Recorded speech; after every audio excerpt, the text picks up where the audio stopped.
પ્રધાનમંત્રી નરેન્દ્ર મોદી એક દિવસના ગુજરાતના પ્રવાસે છે। આ પ્રવાસની શરૂઆત થઈ ચૂકી છે।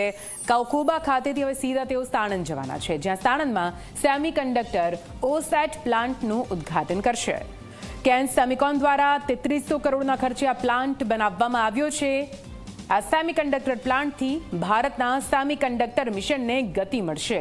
પ્લાન્ટ શરૂ થતાં સ્થાનિક આર્થિક વિકાસને પણ વેગ મળશે। પ્લાન્ટમાં ચીપનું ટેસ્ટિંગ અને પેકેજિંગ કરીને માર્કેટમાં મોકલવામાં આવશે। ઓસેટ પ્લાન્ટમાં અંદાજે એક દિવસમાં 60 લાખ ચીપ બની શકે તેટલી કાર્યક્ષમતા રહેલી છે।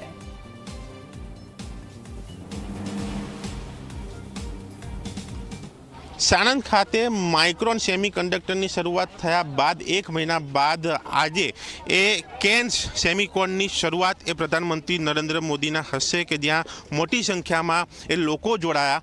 આ જગ્યા ઉપર આ કંપનીની શરૂઆત સાથે એક જનસભાનું એક અહીંયા આયોજન કરવામાં આવ્યું કે જેમાં વિદ્યાર્થીઓ સાથે એ યુવાનો અને તેની સાથે આમંત્રિત મહેમાનો તમામ લોકો અહીંયા હાજર રહ્યા અને ખાસ કરીને જે પ્રકારે આ કેન સેમિકોન એ કંપનીની વાત છે, એ સેમિકન્ડક્ટરની વાત છે, તેનાથી એ યુવાઓને સૌથી વધારે અહીંયા લાભ જે છે જોવા મળશે, કારણ કે યુવા વર્ગ જે છે એ ટેકનોલોજી સાથે જોડાયેલો વર્ગ છે। તમામ લોકો એ જોડાયેલા છે, પરંતુ સૌથી વધારે એ યુવા વર્ગને તેની અસર પડે। એ યુવાઓ આપણી સાથે જોડાશે, તેમની સાથે વાત કરીશું। પહેલાં તો આપ ક્યાંથી આવ્યા છો? મોરબીથી આવેલ છે। એલિકોલર ડિપ્લોમા મિકેનિકલ ખાતું અમારું છે। આજે અહીંયા આવ્યા છો, સેમિકન્ડક્ટર વિશે જાણતા હશો આપ, શું છે સેમિકન્ડક્ટર? એટલે કે ટેકનોલોજી, આધુનિક ટેકનોલોજી જેથી અમને રોજગાર મળી શકે અમારા યુવા પેઢીમાં અત્યારે હાલ, અને બહારના દેશોમાં કાંઈ જવું ન પડે તે માટે આપણા સરકાર દ્વારા આયોજિત કરવામાં આવેલ છે।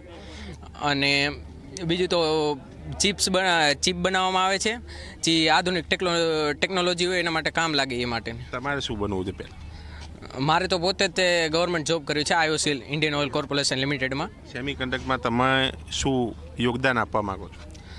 કે આનાથી આ કન્ડક્શનથી એમ થાય છે કે દેશ કેમ આ સારી રીતે ચાલે અને બહારના દેશમાં જવું ન પડે કામ કરવા માટે, ને અહીંયા સારું રોજગાર